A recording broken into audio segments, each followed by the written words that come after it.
একসময়ের তুমুল জনপ্রিয় আর গ্রামীণ ঐতিহ্য ছিল গাজীর।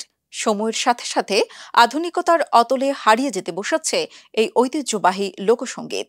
সুনামগঞ্জের মধ্যনগর উপজেলার নিভৃত পল্লীর মহিবুল বয়াতি এখনও ধরে রেখেছেন গাজীর গান। দেশীয় বাদ্যযন্ত্র বাজিয়ে এই গান গেয়েই চলে তার সংসার।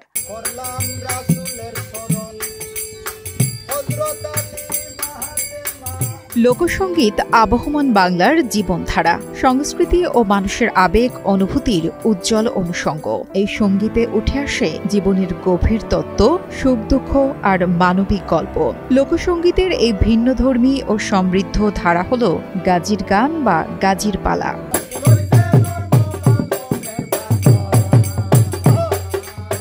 সুনামগঞ্জের হাওড়াঞ্চল মধ্যনগর উপজেলার নিভৃত পল্লী মির্জাপুর গ্রামের বাসিন্দা মহিবুল বয়াতি ১৭ বছর ধরে এই গান গেয়ে যাচ্ছেন তিনি।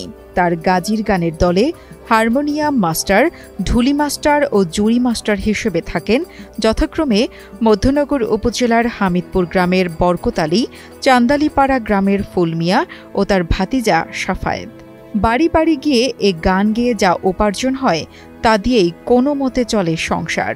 এরপরেও ভালো থাকার জায়গা থেকে এ গানকে ধরে রেখেছেন মহিবুল বয়াতি।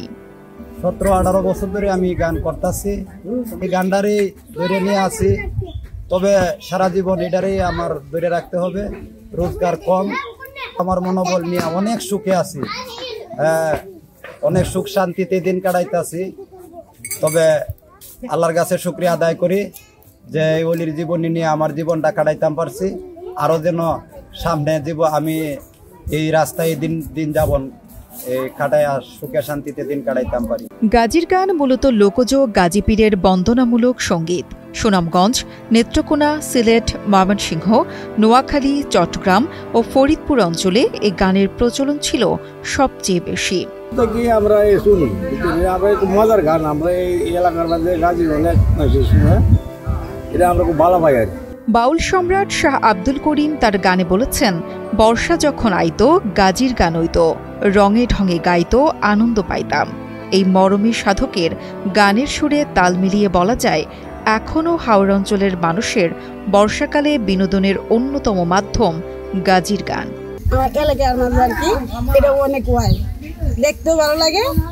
আর যখন হয় তখন মনে করেন সারা গ্রামবাসী মিললে আমরা সিন্নি সলাদ দেই, অনুষ্ঠানটা করে খুবই ভালো লাগে। আমরা গাজীর গানটা মূলত আমাদের হাওর এলাকার এবং গ্রাম্য এলাকায় চলিত অবস্থায় আছে। আগে তো বাউল গান হইতো, কিচ্ছা হইতো, এরপরে যাত্রা গান হইতো, যাত্রা পালা হইতো।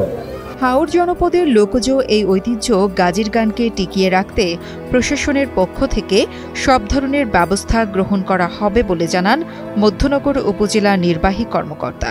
গাজীর গান আসলে আমাদের বাংলার যে হাজার বছরের সংস্কৃতি তার একটা গুরুত্বপূর্ণ অংশ, এবং দুঃখের বিষয় যে দিন দিন আমাদের যে হাওড়ের যে গাজীর গান এটা হারিয়ে যাচ্ছে।